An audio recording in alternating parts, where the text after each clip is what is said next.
Long मार्च के दौरान इमरान खान के कंटेनर के नीचे आकर न्यूज़ चैनल की खातून रिपोर्टर सदफ नईम जाँ बहक। तर्जुमान रेस्क्यू का कहना है कि खातून रिपोर्टर एक कंटेनर से उतरते हुए गिरी और इमरान खान के कंटेनर के नीचे आ गईं। हादसे के बाद इमरान खान का कंटेनर GT रोड पर रोक दिया गया। चेयरमैन PTI का हादसे पर खातून रिपोर्टर के अहले खाना से इजहार हमदर्दी। आज लॉन्ग मार्च का बकिया सफ़र मनसूख करने का ऐलान।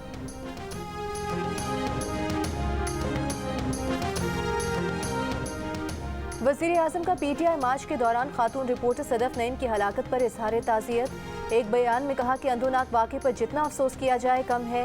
वज़ीर इत्तलात मरीम औरंगज़ेब का खातून सहाफ़ी के शोहर को टेलीफोन, कहा सदफ नईम फ़राइज़ की अंजाम दही के दौरान जाँ बहक हुई, अहले खाना के गम में बराबर के शरीक हैं।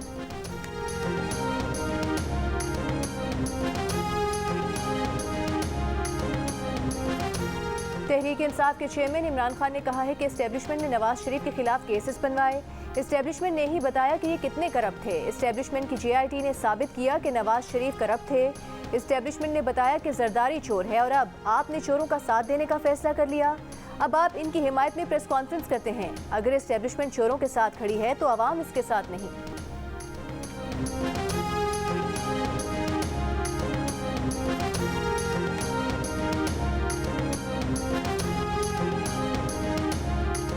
और वज़ीर-ए-आज़म शहबाज शरीफ ने कहा है कि इमरान नियाज़ी ने अफवाज पाकिस्तान पर ताबड़तोड़ हमले किए। जिसने इमरान खान को पाला उसी के खिलाफ जहर उगला। डाइन भी 3 घर छोड़कर हमला करती है, जानवर भी ऐसे नहीं करता जैसे इमरान ने किया। इमरान खान पर तो इदारे के इतने एहसानात हैं कि सारी उम्र भी शुक्रिया अदा न कर सकें।